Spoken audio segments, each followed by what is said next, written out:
Chapter 161 What does a human do when he's up in the middle of the night in the first rapport? In the corner where the cottage's two transparent walls joined, on the floor, Alden's jar of Zensees turned into a swirling galaxy of sparks. One of the tiny yellow-orange water bugs lit up, and all the silver and green ones suddenly began to flash in response. He sat on the edge of the bed, toes digging into the rug while he watched them. Stuart had put his own jar on top of the cabinet that held the enchanted rings, and the two decorations were currently the main sources of light in the cottage. Outside, there was almost no moon glow. The brightest thing Alden could see beyond the windows was actually the stream, occasionally flaring and sparkling in patches just like the jars. According to his interface, it was around 8 in the morning NZ time, 10 in Chicago, and a little less than 5 hours until dawn here in Rapport High. When Alden had gone to sleep, Stuart was sitting in one of the chairs outside, using his earrings to access something he wanted to study. Now he was on the other side of the curtain, tightly cocooned in what Alden assumed was a heated blanket and floating a couple of inches off the ground on those cushioning spells of his that smelled like basil. "You strange dude," Alden had thought when he first woke and found the primary's son lying in front of the cottage door like a guard dog. "Why didn't you go sleep in your own room where it was the right temperature and there wasn't going to be a person bumping around to bother you?" He had suspected Stuart wouldn't do that based on things he'd said yesterday, but he wasn't completely clear on the reason. Some combination of trying to be a good host and making sure his family didn't interact with Alden without his oversight. The art single quotation argument had obviously concluded in an agreement that had led to Alden's invitation, and possibly a promise that everyone would give them space, if the lack of visitors yesterday was any indication. Does that mean he persuaded them to let him have his way, or did he have to compromise something in return? Alden hoped it was the first. He let himself flop backward. The mattress was softer than he liked but nothing to complain about.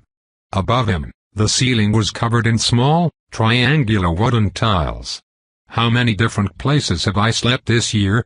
My old room, the consulate lobby, Leaf Song, the vault, the car." The water bugs in both jars flashed again, painting the ceiling with light. Counting sleeping locations didn't fill much time, and when he was done, all he'd accomplished was adding another loop to the tangle of his thoughts.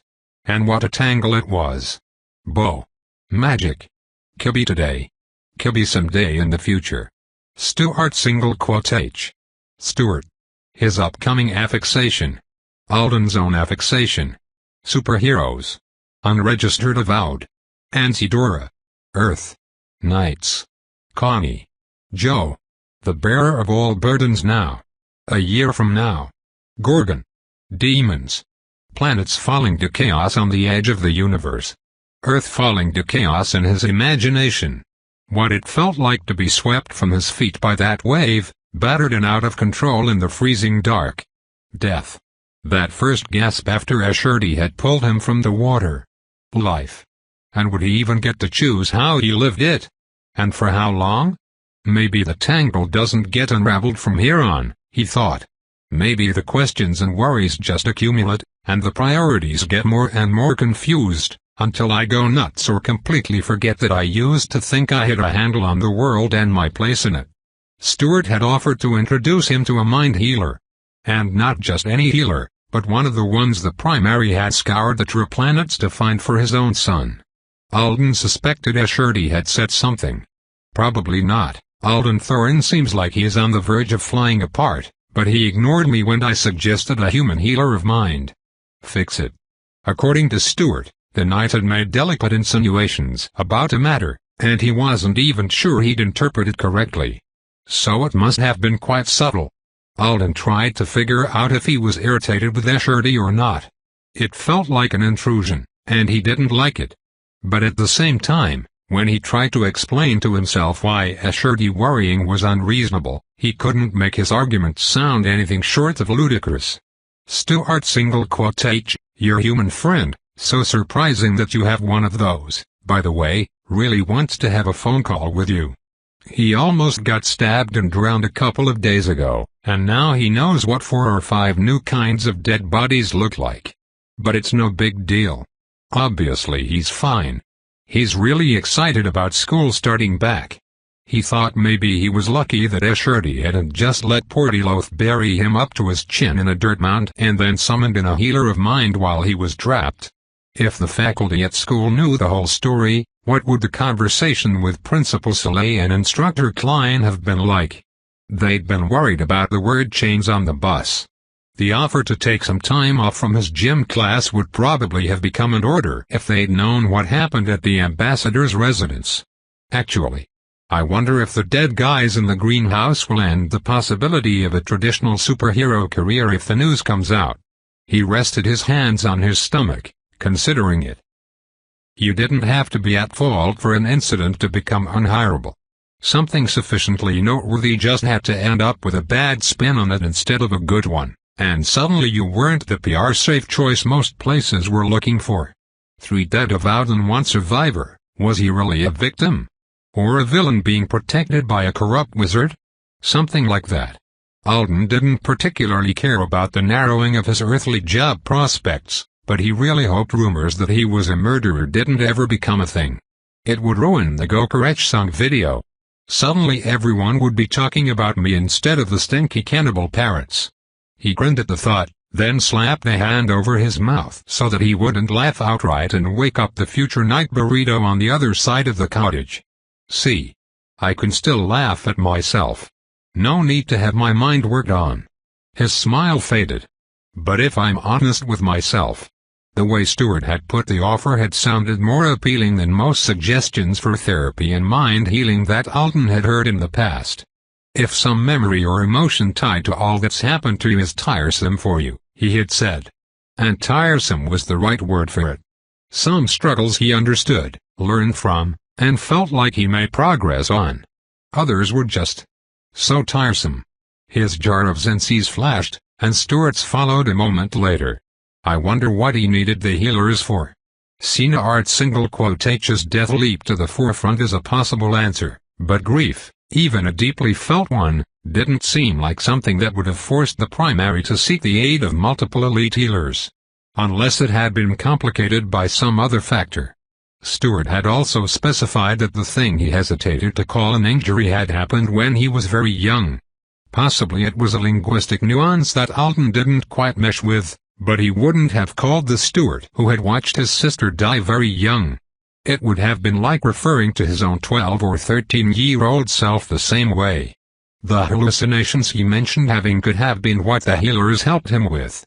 It's really none of my business unless he wants to bring it up again. Mind healing. When it came to magic, a distinction could be made between the concept of the mind and the physical brain. It got blurred in casual conversation with the words being used interchangeably, but while a head injury could be fixed by the right avowed healer of body, a healer of mind was someone who did things like memory restoration and correction of lingering damage caused by sway attacks. Alden had heard they could also help you quickly reset after trauma, or even work in conjunction with sways to safely lock in desirable personality changes. He was sure whoever Stewart was offering to introduce him to had a much wider toolkit. But he had a lot of buts and what-ifs. Most of them were probably shallow and unhelpful. There were ignorant people who thought using a word chain or medication to deal with your problems was a sign of weakness. Alden currently had a double peace of mind debt to prove he was not one of those people. So, logically, he shouldn't be someone who shied away from more significant magical assistance. I think I'd be happy to take shortcuts and use more permanent magic on my mind as long as other people didn't have to be involved. Like if I could press the delete button on that nightmare where I can't find Kibby in the grass, I'd press it right now. But I want to press it all by myself. He watched the play of light on the ceiling for another few minutes, then pulled up the new collection of videos Stewart had sent to him. He'd opened one right before bed and received a long recording of a poetry festival in Chaclo, where Kibby had been taken by the wizard who seemed to have become her main instructor, Delatorny. Kibby had an obvious preference for a performer who wore bells on her sleeves and included lots of riddles in her poetry. Alden didn't have the background or vocabulary to understand 90% of what was said, but Kibby thought it was very good stuff that he would love because she did. This time he selected a video sheet entitled, Craa wonders how you are, and also I would like to see inside the drawers and cabinets in your new dwelling. Of course, thought Alden as her face appeared.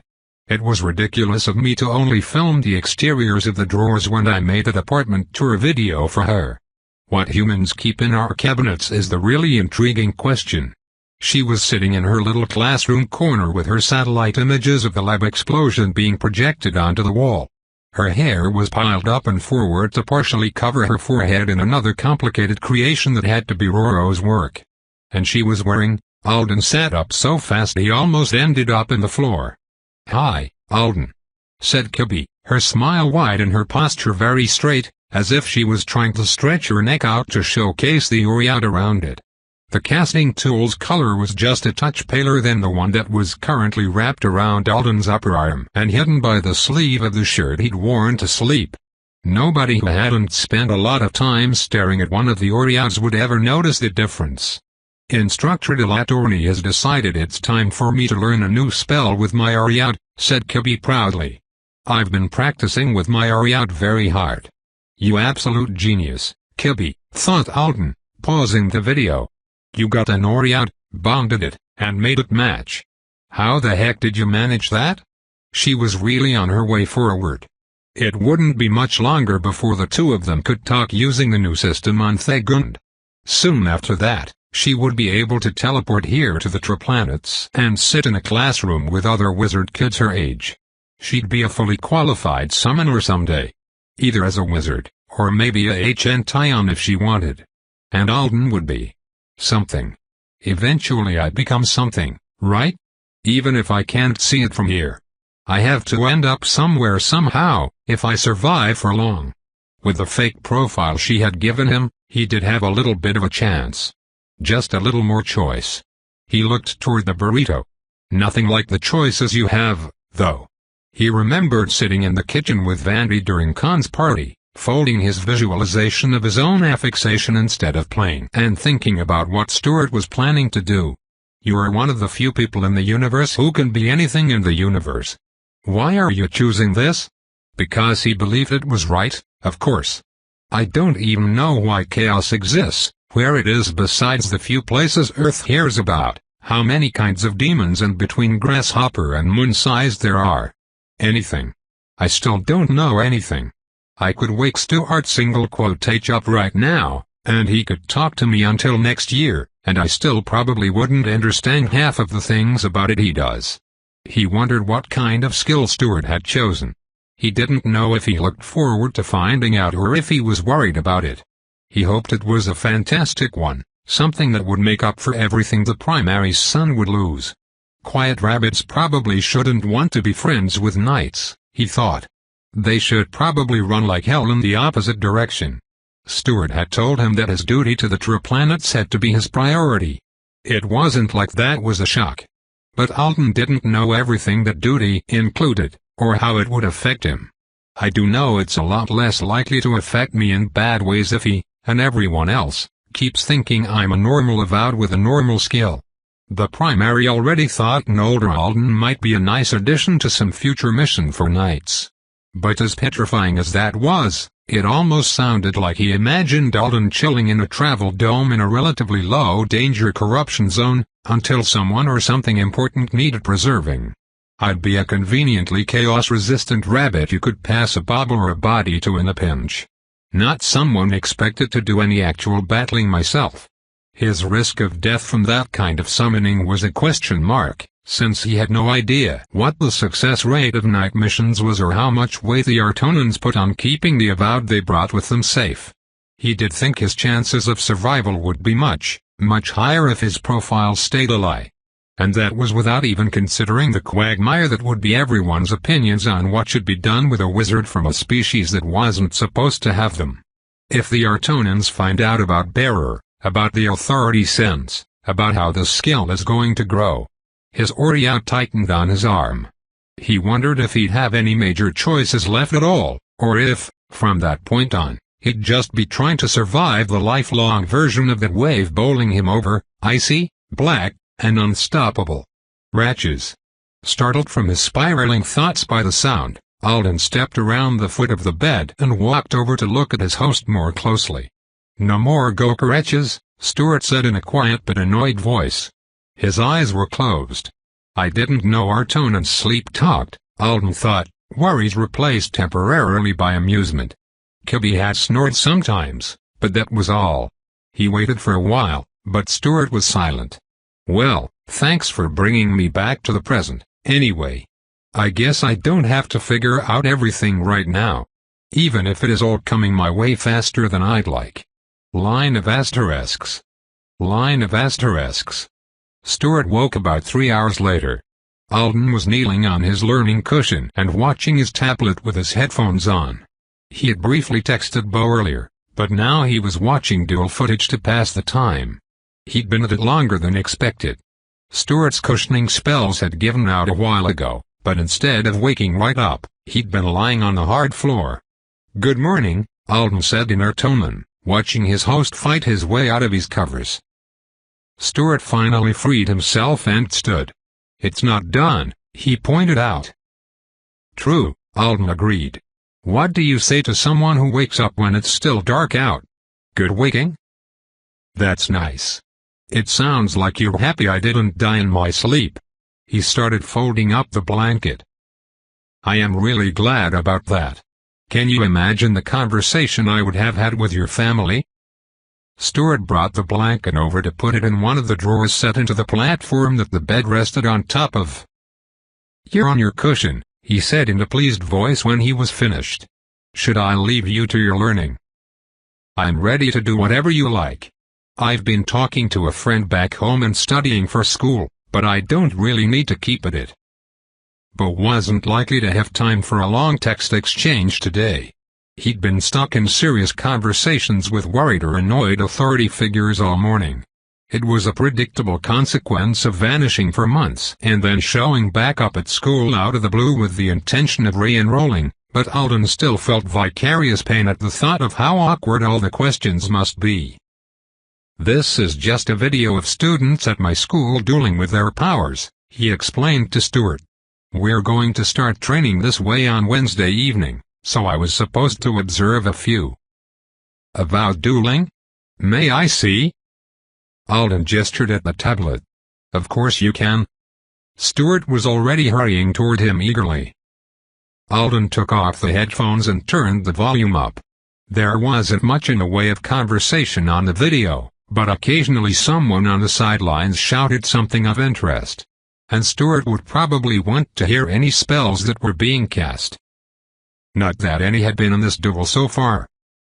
The battle was between an adjuster and Francis, the sway from the B-list. It had been filmed around half a year ago.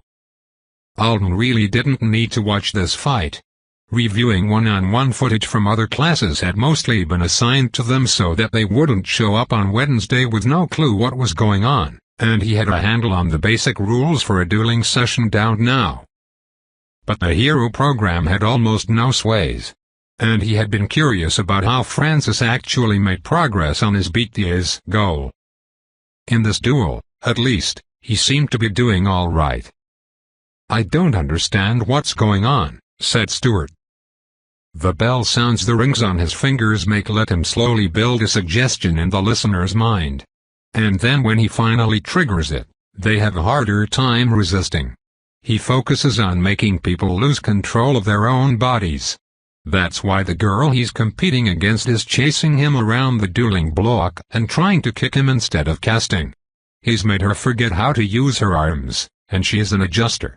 That's the name of the class that relies the most on spell impressions. Stuart watched Francis, who was panting and more serious than Alden had seen him during club, as he barely leaped away from his opponent before a foot could catch him in the gut. Ding ding. "Is he much stronger than her?" Stuart asked. "No," said Alden. "I don't know exactly what talents either of them chose, but she's one rank higher according to how Earth ranks avowed. Normally she would have a skill and 3 or more spell impressions that go with it. If she has developed a little more she might have a second weaker skill, but probably not yet. They are in one of the beginner combat classes in this video." I only know a little basic information about the boy with the bells.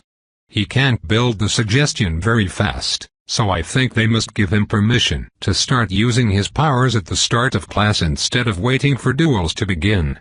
So I imagine it feels unfair to his opponent." Stuart watched them. I think she'd win if she stood still and focused on using her spell impressions instead of running around. They should be castable even if she's lost limb awareness. Alden filed that info away in case it ever came in handy one day. The fight finished with a timed call and no real victor.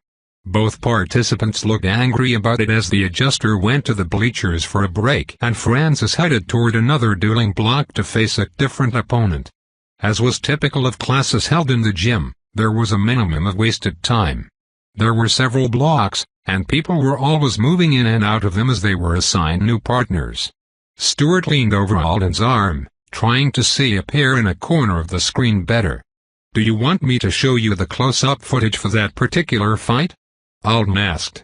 "Whatever you would normally watch is fine. I'm not very familiar with what human about your age should be able to do. I do recognize some of the weaponry, though." Alden tapped on the corner Stuart had been looking at and held his finger there until the tablet offered him the option to focus on the Meister versus Meister matchup. The weapons in question were a javelin in the hands of one boy and a diamond-shaped shield on the arm of the other. The javelin wielder was an A rank, the shield user an S. It was not a fair fight. Alden winced as the S rank pressed forward easily, every strike against his shield seemingly contributing to a wall of force that appeared to cover every inch of him except for the shield. "How are you supposed to beat that?" he groaned. "By overwhelming the strength of the arm holding the laughing silver denial," said Stuart promptly. "Or by transmogrifying it a little bit. Or by altering the floor beneath his feet. Or—" he kept going, naming all kinds of things the javelin wielder definitely didn't have the ability to do. Alden completely stopped paying attention to the tablet to listen to Stuart. "Do you like dueling?" he asked finally. "Is that something you do a lot of?" "Of course. But magical dueling takes many forms. Does dueling at your school always involve combat?" "I think the part of class called dueling does. High rank avowed to have a lot of combat abilities, so. Fighting. The school thinks it's one of the best ways for us to grow more powerful." Stuart looked thoughtful. "What did that humming sound mean?" Alden asked curiously. "Do you disagree?" "No. I don't. But anything that promotes the fruitful striving of the self greater than is useful. There are many goals to strive for. I'm sure the avowed of the Icorlax species would stagnate greater than and wither if fighting were the only way they could grow." He glanced at the tablet, then back up at Alden. "You'll be doing this soon? Why do you sound so worried? How will you use your skill if you don't have teammates? Whatever rope I bring to class will be entrusted to me before the duel starts. And then I'll have to make sure not to drop it." Stuart looked doubtful. "It's fine if I don't win a lot of duels," said Alden. "It's about improving. Striving. That's an admirable attitude. And you did say you were attending the school because you wanted to throw yourself at something challenging. Do you want to duel me before you go back to Earth? Maybe before third meal?" Alden dropped the tablet. In a futile effort to make it look intentional, he let it slide off his knees onto his learning cushion without reaching for it again. "I didn't mean a fight," Stuart clarified. "You're in a squish boot. Really, I didn't mean any kind of proper duel since the word implies a similarity of. But I would be helping you practice your skill so that your missed days of schooling were not wasted. If you want to, that would be I'll revise the itinerary again," Stuart said eagerly, bouncing to his feet. "Shouldn't you send me a copy of this itinerary you keep mentioning?" Alden asked, looking up at him. "I could make you your own version." "Yes. I'll do that." "I can't see your version?" "No. It has personal notes on it." That made Alden want to see it more, but he'd just have to live with the curiosity. "What's next on the list for today then?" "I need to go to the house to get our first meal," said Stuart. "And select some things for my spell. The grand presentation." Stuart made a high noise so faint that Alden barely caught it. "A nervous sound?" You don't have to think it's grand. Maybe I should have called it interesting. Or worthwhile? Line of asterisks. Line of asterisks. A short time later, they were down by the stream, releasing their Zensees. Alden's jar full gave them one final flash when he bent to pour them into the gentle flow of the water. Zensees are huge, he said, as the two of them headed up the hill toward the main house. With the jars emptied, they didn't have much light, but Stuart didn't seem to need it to navigate his own backyard. That's a good way to use huge. I think I said the same thing the first time Father showed me the stream at night. Alden, following close behind him, tried to picture a man who could chop giant demons in half carrying a tiny boy down to the water to show him the pretty lights. It was surprisingly easy. And somewhat sobering. This place is beautiful, Stuart single quote H. Thank you for having me as your guest. Properly this time. Stuart took a few more steps, then stopped. When Alden stood beside him, he said, "The forest here is special." His face was turned toward the dark canopy above them. It's quiet for a forest. But it's much more alive than even the jungle around Leaf Song. In its way. I know, said Alden. I feel it. Do you? Stuart was still gazing up. What does it feel like to you? Alden wondered if answering honestly was a little dangerous. He did so anyway, as well as he could. It feels peaceful, but not in an accidental way. There's purpose to the feeling. He waited for Stuart to comment, but after a few breaths passed, all he said was, "Come on. If we don't dawdle greater than we can probably get in and out of the house without running into too many people." "Do I get to meet any of them today?" Alden asked. "Your father maybe. Or I could say hello to Viewlart single quote H face to face for the first time. Look at me. I'm just volunteering to say hello to the primary. Hi, Mr. Jenethart single quote H. It's me, Alden. The last time you saw me I was wearing a pair of wings. We held hands and I told you about how I used to stare at one particularly awful corpse. Remember? Because I'll never forget that one. Bet you didn't think I'd be wandering around your house as a guest one day." "I'd love to introduce you to Father," said Stuart, sounding surprised. "But he's not home." "He's not? I'm sorry. I would have mentioned that he was gone, but I'm so used to everyone just knowing things about him.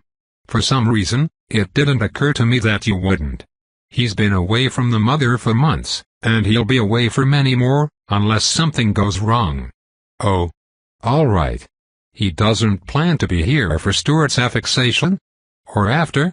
It seemed like the kind of occasion where a person might want their closest family nearby. Years ago, he decided to delay a long-sought greater than goal. A campaign greater than to reopen the way to a place that was abandoned to chaos not too long before our people discovered yours. He returns to that campaign now. Stuart started working again. If he and the others who've gone ahead think it's still feasible greater than, more will follow. Asherty and Linda discussed it with him when last they were here. They'll go in a year or so. It's a long campaign. Yes. Probably very long. But I know that my father thinks it's important. I look forward to helping him with it." He paused, then looked back at Alden. "Not at the vanguard, of course. The campaign would have to be extremely long for me to become strong enough to join him there." "Of course. What's the right thing to say to that? You can still destroy hundreds of demons from the back." "Exactly." Chapter 162. They entered the main house through a door that opened into a narrow solarium. The room was situated between the exterior of the building and the kitchen, and vertical planters rising up the long transparent walls partially obscured the view in both directions. Sitting at a table, a trio of household staff, all of whom Alden recognized from his stint as the room service guy the last time he was here, were talking quietly with each other and enjoying cups of steaming welly. Two were rolling some kind of dough into balls, and the third was coating them in what looked like tiny raisins. At Stuart and Alden's arrival, they all glanced up and gave a nod before going back to their task. Stuart headed toward them, and Alden, assuming he was supposed to tag along until told otherwise, followed him. "Is any spell wanted?" Stuart asked when he reached the table. The woman coating the dough with the fruit smiled at him. "We're all well cared for, and the work proceeds." The words were delivered with a rhythm and ease that made Alden think it was an exchange that was often repeated. "Then let me introduce you to Alden," Stuart said quickly. Alden stood straighter. He was suddenly reminded of the fact that blue jeans and a mostly clean t-shirt weren't what he'd planned to wear the next time he came here. "He's one of Earth's avowed, commended by Lo Alice Art single quote H, and he is my guest. Alden, this is Louise Ida, whose family has assisted art single quote H wizards and knights for 6 generations, and this is my far cousin Nemiot. I'm going to need to cheat," Alden thought as Stuart went on. "There's no way I'll remember every name, pronunciation, and relationship without help." By the time the introductions were finished, he had mentally typed himself a message labeled art single quote H house cheat sheet. A couple of minutes later, he was trailing after Stuart through the kitchen, then into an arched, low-ceilinged alcove that served as a refrigerator. It didn't have a door, but none of the cold touched him until he stepped over a thin silver strip of metal on the floor. From last time, he knew that the waist-high chests at the back of the alcove were freezers. With the exception of whatever was in there, everything was out in the open on shelves. "I'm just going to have green tea greater than for first meal." Stuart walked over to a shelf. "And we should pick up our second meals now, since we'll be out in the forest for a few hours. Do you want any of these things?" He'd just pulled a large rectangular basket off the shelf. It had a label on the front, and as Alden glanced at it, his flashcard logogram translation provided him with the words, "Food for human." "Wow. I have my own designated dining basket." He'd already eaten fruit for breakfast from his bowl of welcome. While Stuart seasoned and boiled whatever grain tea was on the stove, Alden prepared himself a to-go container for later. He opted not to ask what any of the stuff he was selecting from the human basket actually was so that he could be adventurous. "We can drink our tea in the Housnut room." Stuart was pouring the beverage he'd made into 2-liter mugs. "Nobody should be there at this hour. And then we'll go to the supply greater than library to get what I need for my spell. Line of asterisks. In the housing for Nuri Ebi single quote TS on Nzidora, my neighbors had a table full of these," Alden said quietly, looking down through a glass floor at a rainbow of hibernating rock creatures. The Huguenots had a whole world of their own, just a couple of feet below him. Some of the animals had buried themselves in the pale sand until only a lump remained.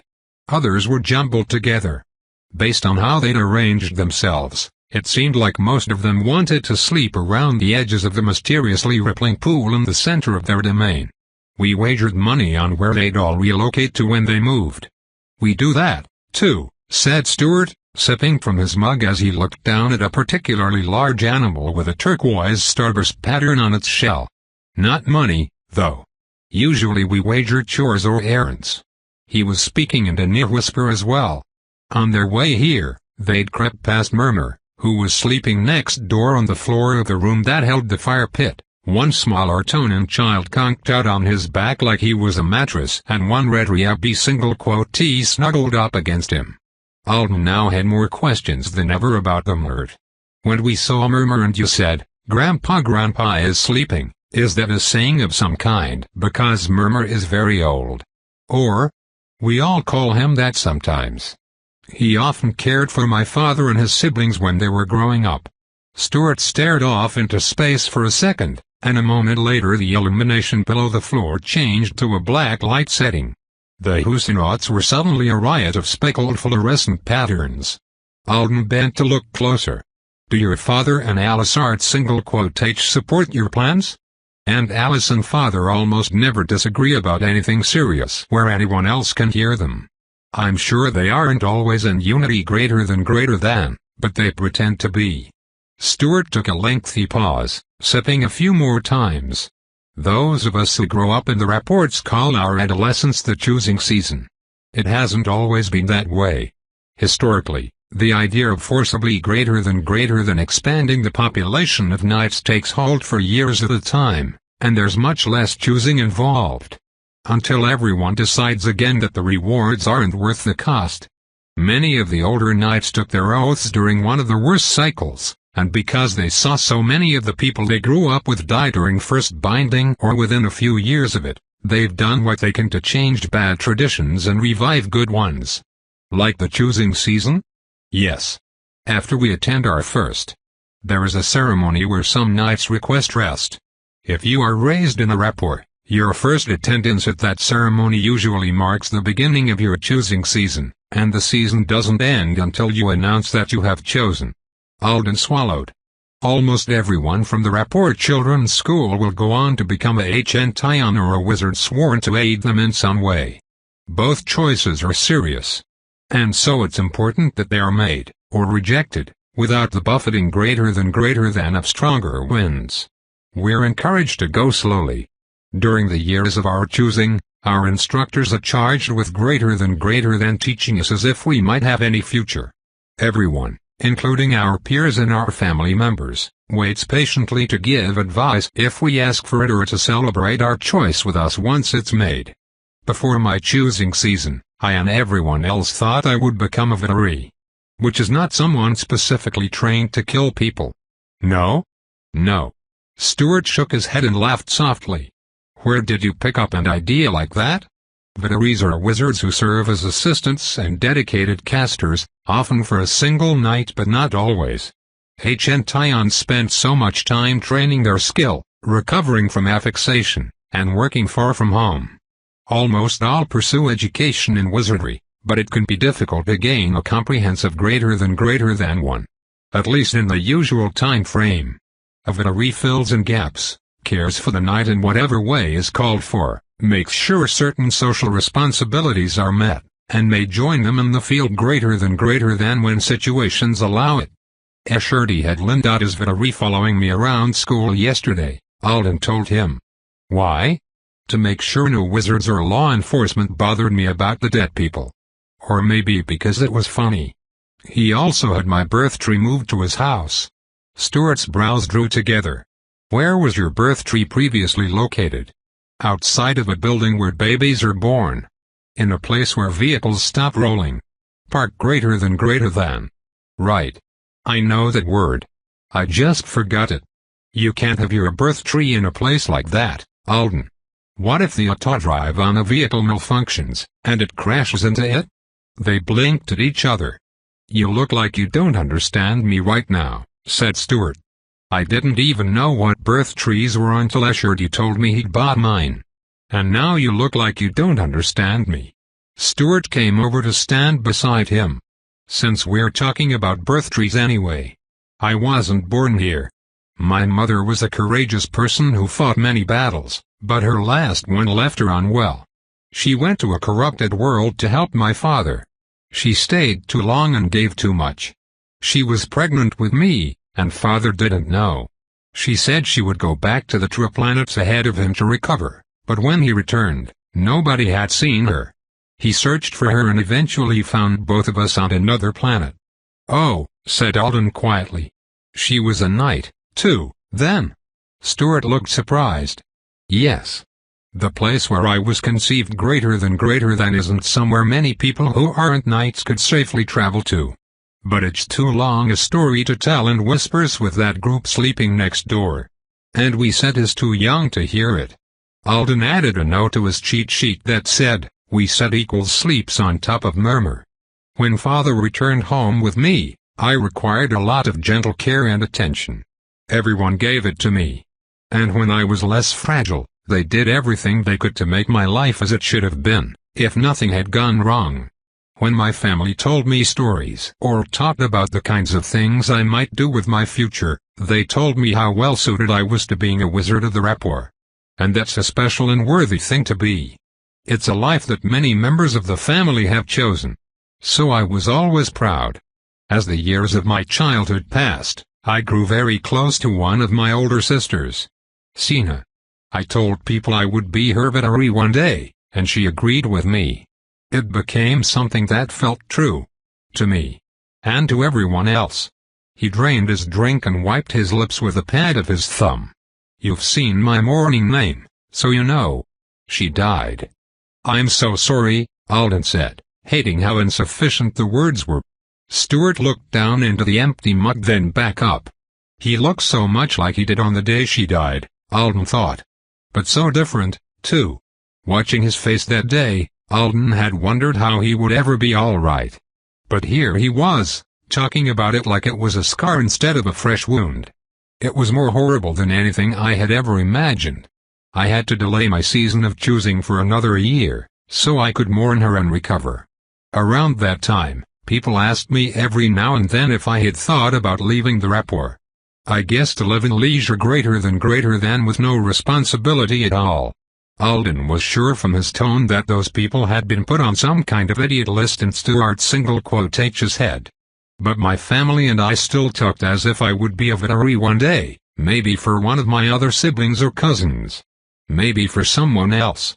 I have a cultural question, said Alden. Is becoming a veterinary, or swearing to serve the rapport in some other way, considered an equal sacrifice? Compared to being a knight? Stuart frowned. How could it be? No, maybe I should have explained better. To be a wizard is to move through reality with true awareness greater than of your own freedom. The theoretical pinnacle greater than of wizardry is dominion over the self and the universe. Omnipotence. It's not as though anyone saying greater than thinks they'll actually reach that pinnacle, but sometimes, when you cast a spell and things go very right, or a little wrong in a specific way, you can almost imagine what it would be like. He lifted the hand that wasn't gripping the mug and examined his fingers. And there's a shadow of that pleasure every time we cast. But an affixation is like a contract between you and your own future about what you will be, terms deeply carved greater than into your very being and all around the spot you occupy within the way things are greater than. And because you are not meant to be limited like that, and you can feel the wrongness greater than of it, you fight it. And the you that has not been bound runs a desperate race greater than forward, trying to claim greater than more space for itself. So most do grow very strong. The life of a Hntyon is one where self-peace greater than is hard found, if it's found at all. And often fleeting. It's a higher and narrower branch too. He trailed off. Alden, are you all right? Yes, Alden said automatically. Why wouldn't I be? Eyes with slender golden rings watched him closely. Alden tried to smile. You're a very compassionate greater than person, Stuart said. Don't be afraid for me. Alden wasn't exactly sure it was fear he was feeling. Maybe that was part of it. A lot was going on his head. Aren't you afraid for you? He asked. Stuart continued to watch him. A little, he said finally. But the season of choosing was good for me.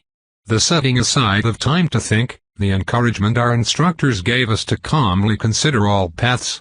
I was taking it seriously and slowly changing my mind about things that had seemed sure throughout my childhood. And I was gaining determination greater than and a sense of my purpose. Apparently, everyone thought I was taking years to announce because I liked the rituals and sense of camaraderie that comes with being one of those who are choosing, which I very much do, of course. But I was taking so long for the same reasons almost everyone else does. Because the adults all said it was a special time of life that shouldn't be rushed away from, and because I didn't want to embarrass myself by formally announcing and then later have to say I'd made a mistake. That kind of vacillation greater than makes people more likely to worry about you. My family spent so much of my youth worrying about me. I didn't want to give them another cause for concern. That didn't go as you planned, Alden noted. There was a significant difference in how I understood my situation and how they did. When I was younger, nobody I loved ever said I didn't have the ability to become a knight. It didn't need to be said. It was obvious even to me, as soon as I was old enough to know a little about it. But I thought that, over the past few years, we all realized I had become strong enough to do whatever I wanted. He scowled. We talked a lot about how well I was doing. Everyone told me how proud they were of the adult I was becoming. They treated me like nothing about me was delicate anymore. And it never occurred to me that they were being liars. Alden was surprised by the vehemence. When I realized I was completely confident in my choice, I was so excited to tell them. I knew they'd be surprised, but I expected them to be happily surprised. especially father. It is the path of highest onus, after all, and there is a love and a communion greater than that can only be shared with those who walk it with you. Stuart closed his eyes and shook his head. I told them the night before that I would be announcing the end of my season of choosing in the morning. And so everyone was there for first meal in the big dining room.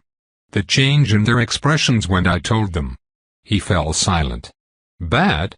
Alden prompted after a while. Stuart's eyes opened again. His voice was suddenly gloomy. If one of my grandparents had teleported back from the grave, hauling chaos with them like one who yields to perversion greater than, and shat greater than in the Wevy boiler, I'm sure my family would have been less horrified. No, said Alden, moaning with vicarious embarrassment. I'm so sorry. It was terrible, said Stuart. It sounds like it was. What did your father say? He couldn't speak. Oh no. He just left the house. Stuart's expression was distant.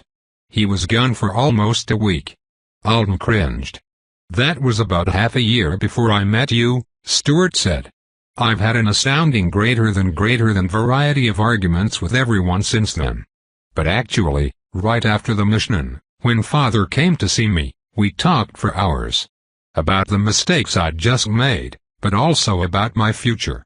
And he told me to choose as I thought best and said he would trust me whatever the choice was. He smiled. I will repay his trust by thriving greater than in every way. And someday soon, he will be glad he gave it. Line of asterisks. Line of asterisks. I'm willing to consider the idea that you are not less mature than me, Alden announced, peering through the translucent barrier that kept people from falling out of the elevator. It was carrying them rapidly down below ground level to the place Stuart called the supply library. I'll tell Loot I was wrong when I get back to Earth. I enjoy your company very much, said Stuart. So please don't feel that I'm insulting you. But you're so strange. I'm strange? Yes. The elevator stopped, and the barrier disappeared. As soon as Stuart stepped out, a golden glow warmed the massive room he'd just entered. The lighting came from the shelves, racks, and cabinets in the space. Aisles full of them. This is not a basement, thought Alden, craning his neck as he hurried after his host, who was striding forward purposefully as if there was nothing at all special to see in this part of the house. This is like the organized version of a treasure room in an animated movie.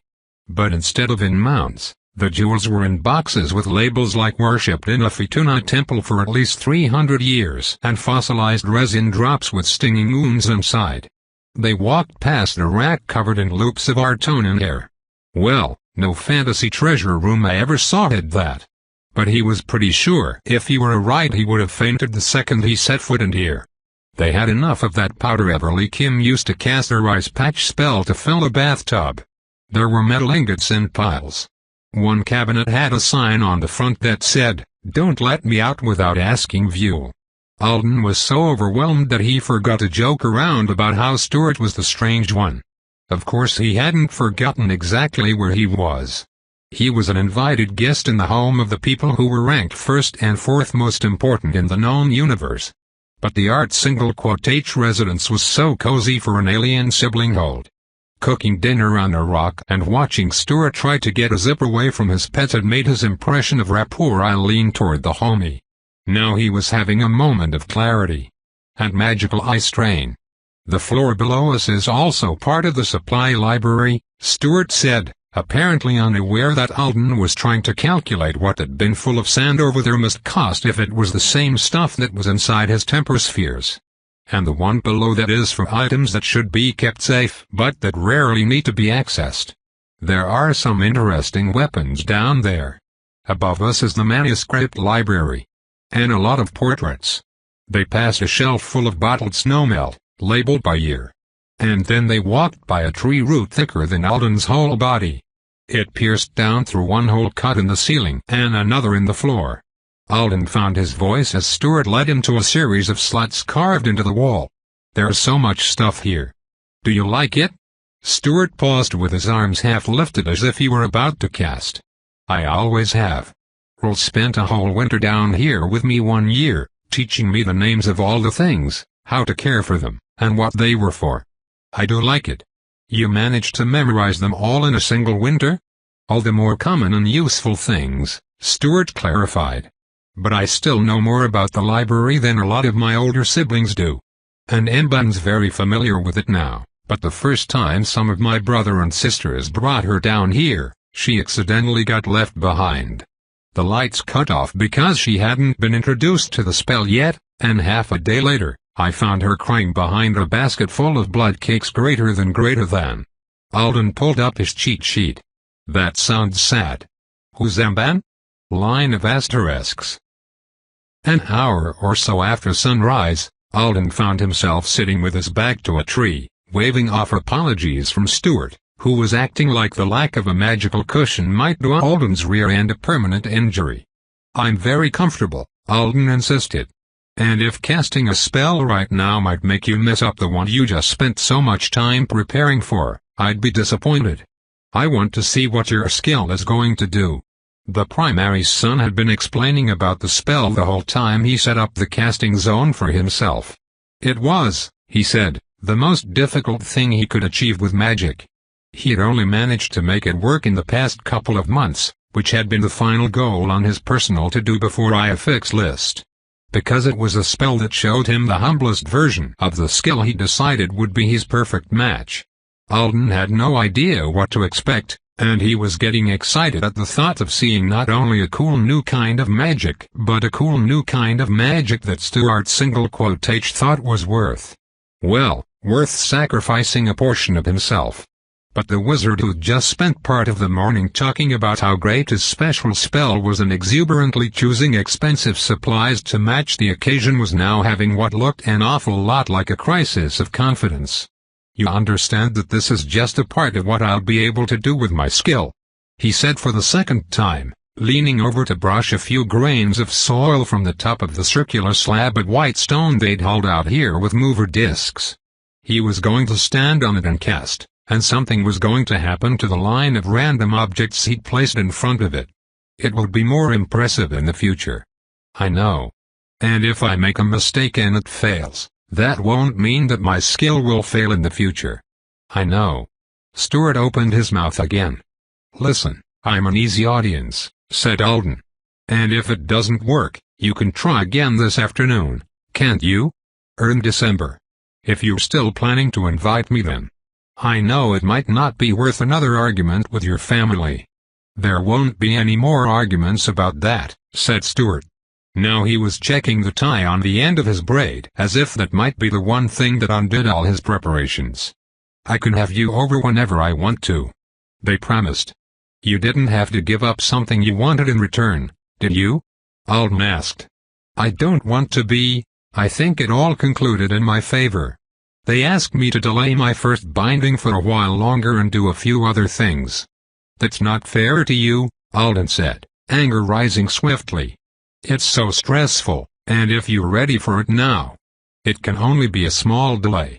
And a few of them made points about why a delay might be good. And I did talk them into giving me several other things. Don't worry. Are you sure you're fine without a seat? I could run back to the house. Alden pointed at the white circle. Stop delaying. I want to see a spell. Stuart took a deep breath. Yes. I will stop and start over a few times. It doesn't mean anything is wrong. The process will help me build the spell more gradually and tighten my focus. When he said significant-sounding things like that, it gave Alden crazy urges. Begging for a magic lesson would be a really strange thing for him to do, but if Stuart already thought he was strange, it would still be a terrible idea. And you don't have to watch the whole time. You can watch videos on your tablet or do your own work. It will take a while. You'll know it's about to happen when I hit urgent pitch greater than. Alden gave him 2 thumbs-ups. Stuart paused for half a minute to research the gesture. Then, he returned it and raced over to start his spell. Line of asterisks. He hadn't been kidding when he said it would take a while. An hour and a half into it, Alden winced as Stuart stopped the chant again, took a sip of something from a flask in his pocket, and did the same series of finger stretches that he always did when he restarted. He never looked upset. In fact, since he'd started casting, his focus was intense and intent in a way that made Alden want to pull out his own Oriat and lose himself in trying a spell, too. The silky string slid and inched down his arm, and he sent it back toward his shoulder where it belonged. He definitely wasn't about to start doing CNH homework when he had a live wizardry demonstration taking place right in front of him. I'll probably never be able to do what he's doing, but here I am watching like he's giving a class. Stuart would have begun casting spells when he was years younger than Kibby. And Alden didn't know how powerful he was, but he was the primary's son. Alden seriously doubted it was a B-rank equivalent situation over there. It had occurred to him that he could reach out with his own authority to peek. Not a friendly student-to-student pat even, just a drawing closer to see if he could sense what Stuart was doing at all. But that was even crazier than whipping out the Oriat. For all he knew, any deliberate action on his part other than skill use would be noticed. Casting a spell on Anzidora, where millions of avowed and quite a few wizards were also doing it in their own ways, was one thing. Deliberately poking and peering with his authority sense here at the art single quotage house was another. What if everyone here had the equivalent of a magical voice that the others could recognize? Knight and wizard family life was a mystery. So he held very still and stayed very quiet and contented himself with observing the world through his barring old human senses.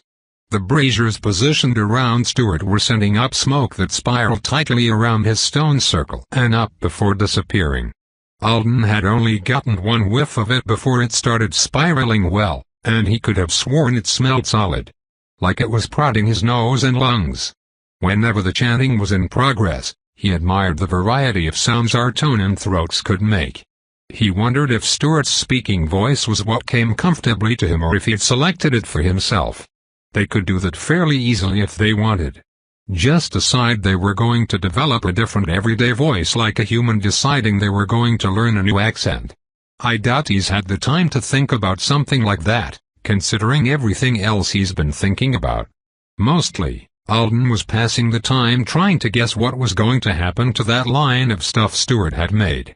There were several blocks of wood, one of stone, and something called a sackfruit that looked like a giant jellyfish full of red goo that he'd picked because I want to see how it works on this. The line was 27 paces long. Stuart had walked it several times until he was satisfied. And it started and ended with a bean. Just two normal alien beans. They were small, brown, and bean-shaped. Stuart had put one on the white stone where he stood and the other was sitting on another wooden block on the other side of the fruit. What if everything in between the beans turns into more beans? That would be a neat spell. It was about the 20th option he'd considered so far. And he was still thinking of ways for it to be useful when he spotted someone heading through the woods toward them. Stuart had started the chant again. His Oriat was flowing smoothly through his fingers. He was far enough along that Alden hoped this might be the time he completed it. Don't interrupt now, whoever you are, he thought. They wore a knight's coat in a soft cream color with only a few of the metal stud patterns on the sleeves. Matching ribbons were laced through a crown of braided hair the color of grape jelly. Alden was trying to examine hip width as unobtrusively as possible while also paying attention to the spell, when they reached him. Female, he decided. Hello, he said. She sat right beside him. He wondered if he was supposed to scoot over to give her more room. So you're the alien who held my cousin down while some prey animalish greater than girl processed greater than one of his legs like a meat and bone sausage greater than.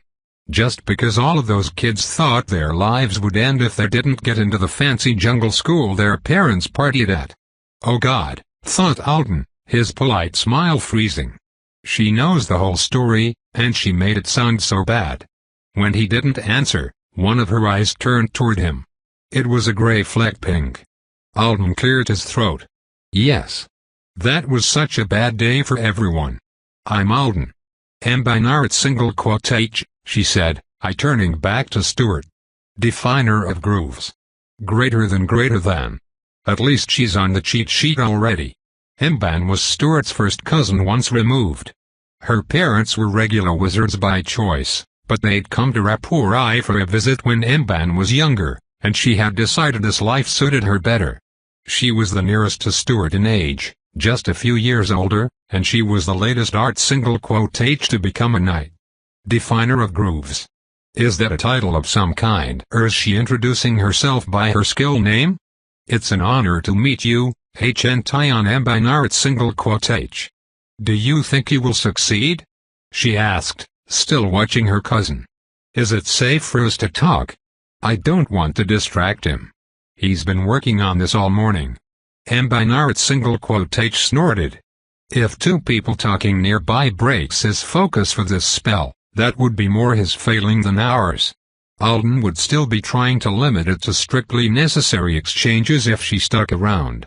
I'm sure he'll succeed, he said simply. So confident. Can you even understand what he's doing? Alden didn't reply, and she didn't ask again. After a few minutes of quiet observation, she took a small paper bag out of her coat pocket. Alden caught a whiff of the burnt sugar smell that had filled the air around the house when he'd arrived yesterday. She pulled an amber-colored oval wafer out and bit into it before holding the bag toward him. He weighed the possibility that flaxseed candy might be poisonous to humans against the risk of offending the first knight in Stuart's family who had extended a greeting since he'd arrived. Then, he thanked her and took a piece. It was crunchy and sweet. The large, paper-thin flaxseed in the middle tasted like toasted bread. I think he may be able to do it, too, Ambinarit single quote-h said. But it's hard to celebrate that possibility when the price for failure is so high. Are we talking about the spell he's casting now or his future? She licked sugar off her index finger. And Stu is gifted enough to become a wizard of rare worth to the family. He ignores that too much.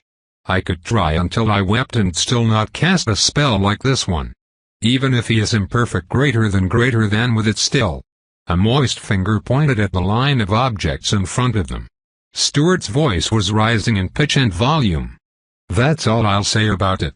But they shouldn't have asked him to agree to another delay, Ambinarit single quote-h said. Not after Granduncle Jenneth has given permission. Alden didn't know how to respond to any of this. The last bite of candy he'd taken was melting on his tongue. Ambinarit single quote-h rose to her feet. I've probably made him angry enough by talking to you when he wasn't in a position to comment. And they've decided he's supposed to act as my veterinary next week. I'd rather not have a bad-tempered veterinary who needs soothing. It's quite backwards. Try to put him in a good mood for me, Alden Riabi single quote-t. Stuart's eyes narrowed. His voice lifted another octave. As Ambinarit single quote-h walked away, past the line of objects, Stuart's chant became a breathy shriek that made the hair on Alden's arms stand up. That sound wasn't just his voice. There was something else about it. It's happening. Alden watched. It happened too fast to really get it, but at least he saw and heard it. The wood block closest to where Stuart stood broke open with a crack that was followed by a series of cracks and pops from the other wood blocks in the line. Then the stone one shattered and the sackfruit exploded gloriously, spattering Ambinarit single quote-h with red goo. Silence reigned for only a second. Ugh. Stu, you rushed that on purpose to hit me. Where's the bean? Stuart shouted, racing along the line of minor destruction. Did it make it? Alden, did you see? Come here. I've just decided my fake veterinary needs to do my laundry next week. It did make it. Alden was on his feet, jogging over to see what Stuart was gesturing excitedly toward. He was already trying to explain before Alden even reached him. With a skill, I wouldn't have to send a bean to a bean, although I could. And the route I made for it would match the size I intended perfectly. My casting of this spell is actually too messy, but for demonstration purposes that's good because it shows the potential. Alden looked down toward where Stuart leaned over the final wood block. Instead of one bean, there were now two, resting innocently side by side. Neither of them had a scratch on them. Stuart was watching him eagerly. Did one of these go through all of that? Alden asked, looking at the splinters and rubble and exploded jellyfish fruit between them and the place where Stuart had been standing to cast. Actually it traveled through a kind of tunnel greater than I created with my spell, said Stuart. He stood and clasped his hands in front of him. "That's going to be one of the things I can do with my skill, the maker of narrow ways." Toad continued,